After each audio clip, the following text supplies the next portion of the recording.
আমাদের বাংলাদেশে ইন্ডিয়ান দানা দিয়ে ভারত সরকার আমাদের বাংলাদেশ শেষ করে দিল। আমরা চাষি মিলি কীভাবে বাঁচবো? এই সারের দোকানে সার ওই দাম লেগেন বৃদ্ধি দিতেছে, এই তেলের দাম বৃদ্ধি, সারা জিনিস ওষুধের দাম বৃদ্ধি, আমরা কীভাবে বাঁচবো রে? হ্যাঁ, আমার এই 2 নম্বর দানা দিয়ে আমাদের দেশে বাংলাদেশ শেষ করে দিল এই ভারত সরকার। হ্যাঁ ভাই, আপনারা কিছু বলেন। আমার আমার আমার কয় বিঘা বই পেঁয়াজ হয় নাই জানেন? পেঁয়াজের দানা সব লাগানোর পরে মরে গেছে। আমরা কিভাবে বাল বাচ্চা নিয়ে আমরা বাঁচবো? হ্যাঁ, ভারত সরকার যা করতেছে এই সরকারের সাথে মিলিয়ে আমরা বাংলাদেশে এইসব কৃষি বাঁচবো কিভাবে? কৃষির পর কোনো নাই, উন্নতি নাই, কোনো তালিকাই নাই। এই সরকারের যাই টাকা পয়সা খরচ করে যাই পিস লাগাচ্ছে, যদি সরকার আমাদের টাকা পয়সা দামে দেয় তাহলে তো আমরা কৃষক মানুষ বাঁচি। আর কৃষক যদি সরকার যদি আমাদের মারিয়ে দেয় তাহলে তো আমরা তার বাঁচি না। এত টাকা পয়সা দিয়ে খরচ করে যদি পিস ধরবাইয়া সেই পিস যদি না বেচতে পারি, অল্প দামে পিস বেচে আমাদের বস্তুতি চলে যায়।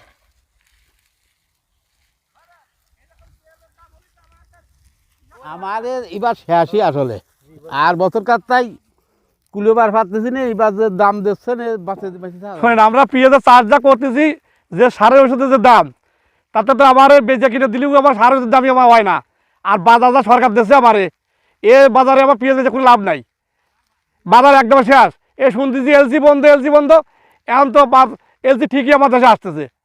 আর সরকার বাড়িতে পেঁয়াজ নিয়ে আমাদের প্রচুর পরিমাণ পেঁয়াজ আছে, কিন্তু তারপরে সরকার আমাদের পেঁয়াজ নিয়ে গাদি করতেছে, আর আমার পেঁয়াজের দাম কমাচ্ছে। তা আমরা এইভাবে দাম পারি বাকি আমরা বাঁচি না। তা সরকারের কাছে আমরা আবেদন জানাচ্ছি, সরকার যেন আমাদের একটু টাকায় বা দেখে, যাতে আমরা ফসল দামটা পাই। আমার বাজার হোক সরকার, যাতে বাইকে দূরে লবণ বাজাতে খাতে পারি সারবাল নিয়ে, বুঝলেন? এই কথাটা হলো আমার সরকারের কাছে আমার দাবি, আর কোনো কিছু আমার দাবি নাই। আর পেঁয়াজের দাম এবার লস, ধরেন প্রতি বছরে আমার 1 বিঘা জমিতে পেঁয়াজ প্রায় 100 মণ পেঁয়াজ হয়, তাতে আমরা খুব লাভ হইতো।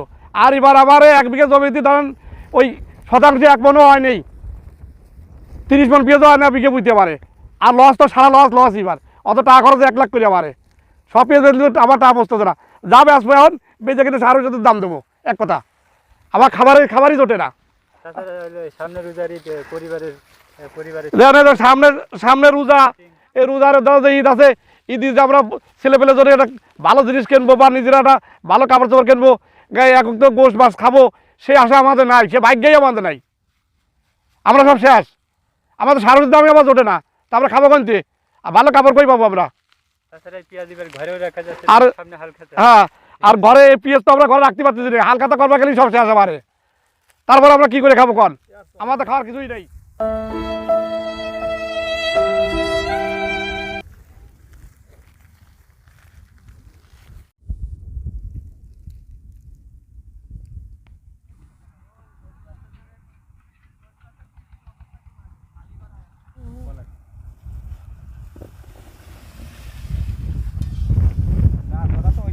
তখন 900 টাকা প্রায় এসের দাম, জমির দাম। আর লাগানে খরচ ওইরকম আর আকাশ চলে গেছে। আবার জনের টাকা মাছ ধরিয়ে তাতে তো লস ছাড়া কি লাভ হয় নাই। আবার এখন বেচতে হবি না, বেচলে টাকা দেওয়ার মতো নাই, অন্য কোনো খাতি নাই যে বেচার, তাহলে এক ঝামেলা, বুঝেছেন? তাহলে লস 4 দিক আমাদের, তারপরেও করা লাগতেছে, না করলে তার আসছে না। কৃষক আন বই তার ফেলা তো যাচ্ছে না, লসগুলো করা লাগবে এই আর কি। ফলন ভালো না, তারপরে নাই দাম, কৃষক মরে শেষ হয়ে গেল। চাষির মোটে কালে দাম দিচ্ছে না পেঁয়াজের, 800-900 টাকা মন, এতে চালান ঘুরতেছে না। 1 মন পিস জন্মাতে গেলে পরে 1000-1200 টাকা খরচ পড়ে যায়। পড়তা হচ্ছে না পিস লাগা, পিস আমরা লাগাবো না। খালি ভারতের তো কত আইনি খাওয়াবার পারে সেইটাই খাওয়া, আমরা দেশে পিস লাগাবো না, বাংলাদেশে খালি ভারতের পিস আইনি খাওয়া। এইসব পিস লাগায় এই হালখাতা সামনে পেঁয়াজের দাম নাই, সারের টাকা দিতেই আমার পেঁয়াজ বেচে সব ফুরিয়ে যাচ্ছে। তাহলে এই সামনে যে ঈদের খরচ, এই ঈদের খরচ আমরা কি দিয়ে করবো? হালখাতা ঈদ এইগুলো হালখাতাই আমার ফুরিয়ে যাচ্ছে সারের দোকানে। তা আমরা এই পিস বেচে আমরা কি করবো? পিস বেচে কি করবো আমরা? এই পিস আর লাগাবোই না, পিস আর লাগাবোই না। ভারতের থেকে খালি পিস আনি খাওয়া আমাদের সরকার, খালি ভারতের থেকে আনি খাওয়া। কত খাওয়ার পর আমরা পিস আর লাগাবো না। বীজ লাগাবো না। খুব কষ্ট করে লাগাই কিন্তু আমাদের পেঁয়াজের দাম নেই। এই বছরের সময় আমাদের 1000 টাকা 500-700 টাকা মন পেঁয়াজ দিয়ে আমাদের বছর শেষে হাল খাতা রমজান মাসের শেষে আমরা টাকা পাবো কই? আর ইন্ডিয়া থেকে প্রতিটা পিস নিয়ে আসে কিন্তু আমাদের বাংলাদেশ থেকে পিসের দাম নেই। আমরা আর পেঁয়াজ জমাবো না, আমরা আর পেঁয়াজ লাগাবো না, দেখবো ইন্ডিয়া থেকেই পিস আনুক, ইন্ডিয়া থেকে খাক। আমাদের সামনে হাল খাতা অনেক টাকা, সার বিষ ওষুধ দিয়ে যদি আমরা পিসটা যদি দাম নাই বেচতে পারি তাহলে আমরা পিস লাগা কী করবো? আমাদের সরকার ইন্ডিয়া থেকে পিস নিয়েছে কিন্তু আমাদের দেশের পিস চালান করে না। এ করে কি আমাদের, আমরা ছোটোলা থেকে দেখছি আমাদের বাপরা পিস জমে আছে কিন্তু আমাদের পিসের দাম নেই। এই পিসের দাম কি আমরা যদি না থাকতো তাহলে আমরা কিছু করতে পারবো কি? এই পিস এত কষ্ট করে লাগে, যদি পিসের দাম না থাকে তাহলে আমরা কী করবো?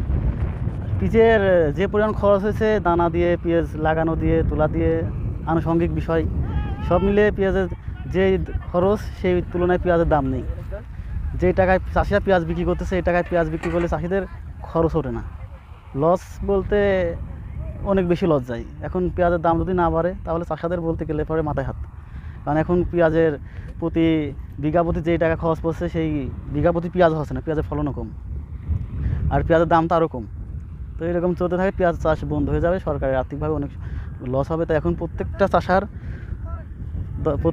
এখন দরকার পেঁয়াজের দাম। আর সরকার যদি চাষাকে বাঁচাতে চায় তাহলে পেঁয়াজের দাম দেওয়া লাগবে, না হলে পরে হবে না। এখন পেঁয়াজের দাম পালে চাষা বাঁচবে আর দেশ বাঁচবে। আর এখন তো পেঁয়াজ চাষাদের বিক্রি করতে হবে, কারণ সারের দোকানে বাকি করছে, আরও রমজান মাস চলতেছে, সবার এটা ফ্যামিলি খরচ আছে।